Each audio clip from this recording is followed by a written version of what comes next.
Wakati unaanza kuifanya dhambi inakuwa tamu, inakuwa ni starehe, lakini kisha kugeuka inabaki kuleta majuto na maumivu na mateso katika maisha yako. Kila dhambi unayoitenda, niwahi kuambia hapa, kila dhambi unayoitenda jua ya kwamba na watoto wako walioko kwenye viuno vyako wanashiriki.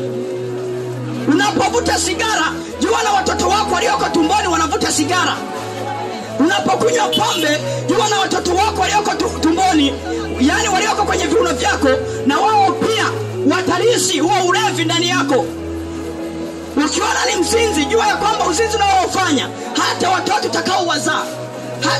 utakao wazaa, ujue ya kwamba na wao watalisi. Tena bahati mbaya, wao wanakuja zaidi yako wewe. Wao unalewa tu, ni msalabu, unalewa, unaulizako nyumbani taratibu, upigi makelele nyumbani. Lakini kitoto chako kinazaliwa kikiwa kimepinda baba, kinalala ba, yani kimepinda paka mwenyewe ukimuita kwenye kikao unamwambia mwanangu, mimi mwenyewe nilikuwa nalewa huko nyuma. Lakini wao umezidi, unamwambia wao umezidi. Kwa sababu kila dhambi mtu anapoifanya, hata watoto wako wanairisi.